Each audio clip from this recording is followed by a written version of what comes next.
আসলেন দেবকী?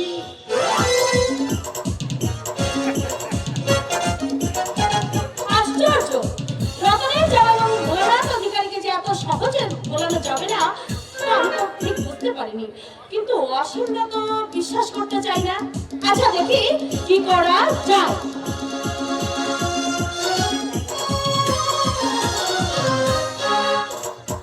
আপনি আমাদের কুড়িয়ে এনেছিলেন বলেই তো আমার রাজা আজ মানুষ হতে পেরেছে দাদা। কিন্তু এ কি হলো দাদা? কেন সত্যের সূর্য মিথ্যার কুয়াশায় ঢেকে গেল? কেন রাজা প্রতিবাদের প্রতীক হয়ে পুলিশের কথায় তার নাম উঠলো দাদা? घबरा मत बहिन, सारी दुनिया में चलते सिर्फ ट्रिक्स भाभी के। जो आदमी अच्छा काम करबे जिंदगी भर তার বহুত বহুত দুঃখ নিয়ে চিন্তা থাকতে হবে। কিন্তু এই কিন্তু নেই বহিন, আমি জানি রাজা বেটা কিছু নাই করতে পারে না। সে সবার সাথে চলবে, বড় পিছাত কই দোস্তি না করবে, দুশ্মনের দুশ্মনতে ডরবে, সে কখনো পিছু হটবে না।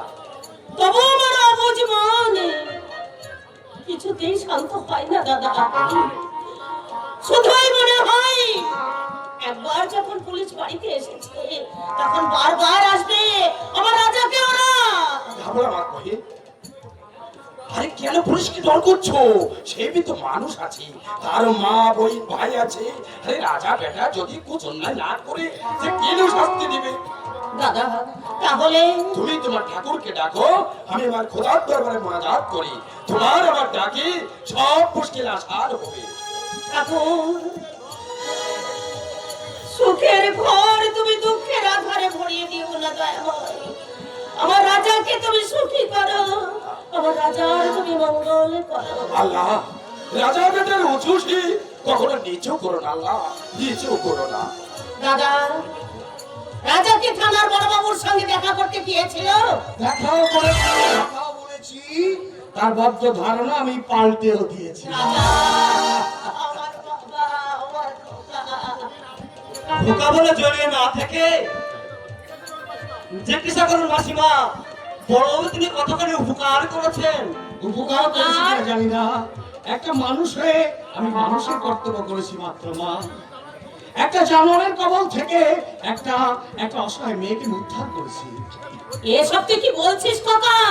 এবার কয়েকদিন আগে রাতে কলেজ হোস্টেলের পথে একদল ঝুন্ডা একটা মেয়েকে পথ আটকে দাঁড়িয়েছিল, তাদের হাত থেকে মেয়েটিকে উদ্ধার করি। পরে তার কাছে জানতে পারি সে হচ্ছে থানার বড় বাবুর বউ। সেই কারণেই থানার বড়বাবু এসেছিলেন রাজা তাকে যাচাই করতে।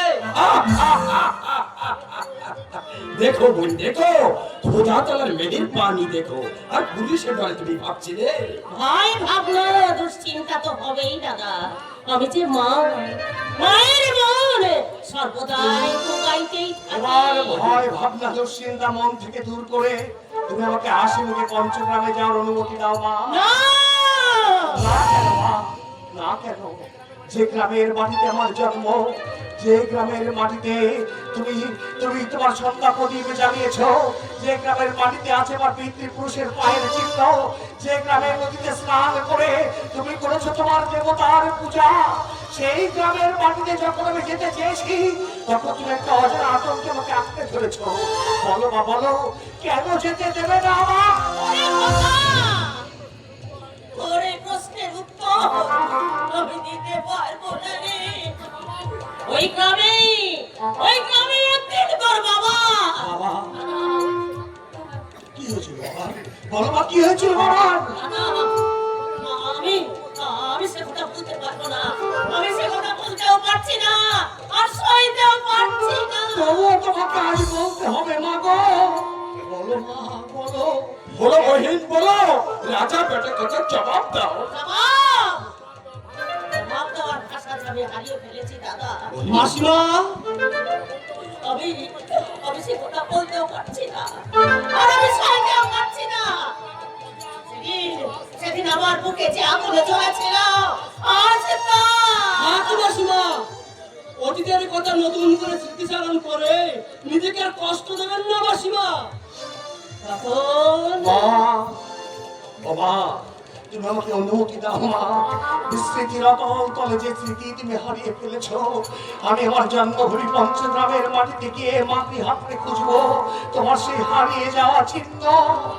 রাজা মা, শিশির ভেজা কাপড় মেশা আঁকা বাঁকা মেঠো পথে চলতে চলতে তালতে তুলার বটগাছের নিচে দাঁড়িয়ে থাকা রাখাল বালকরা যদি আমায় জিজ্ঞাসা করে কে তুমি বিদেশি, কেন এসেছো আমাদের এই গায়ে, আমি তাদের কাছে ডেকে বলবো আমাকে তোমরা চিনতে পারছো না, আমি যে তোমাদেরই ভাই।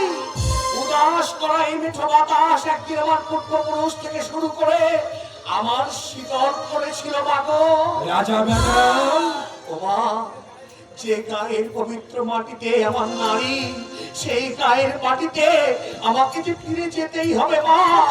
আমি তাদের ডেকে ডেকে বলবো আমি এসেছি আমার এই মাটি মাকে প্রণাম জানাতে। রাজা ওরে ওরে আমার মুখ জোড়া মারি पागल बन गया, माँ बेटा दोनों ही पागल हो गया। अरे जा बेटा जा, शाम जाने तो जन्मभूमि माटिया माँ के द्वार भरिए जागिए ওই पंचग्राम के। ছুটে ছুটে এসে রাজা বাবু কোথায়? রাজা বাবু কে আপনি? কে আপনি? আমাকে আপনারা চিনবেন নি, আমার নাম কেষ্ট, আমার দিদি মনির বড় বিপদ, আমি রাজা বাবুর কাছে আছি, রাজা বাবু তাকে চেনে। তোমার দিদিমণির নাম কি? সাথী ও শহরের কলেজে পড়তো। ও মা জাননি, তুমি বলো না গো রাজা বাবু কই? রাজা বাবু রাজা বলো কি হয়েছে সাথী? আপনি রাজা বাবু? হ্যাঁ, এমনি কার্তিক ঠাকুরের মতো দেখতে বলেছিল বটে, আমরা দেখতে বলি রাজা বাবু সন্ধ্যের মধ্যে পৌঁছতে না পারলে আমার দিদি বলিতে বলবো অঘটন ঘটে যাবে। আচ্ছা চলো। না কেন মা? যাসনে কোথা যাসনে আমার মন বলছে ওই পঞ্চগ্রামে গেলে বিপদ হতে পারে তাই না মা? আহ, ও মা, বিপদের ভয়ে পুরুষ হয়ে তুমি আমাকে ঘরের করে মুখ বুঝে রক্ত বসে থাকতে বলছো? ও মা, যে গায়ের মাটিতে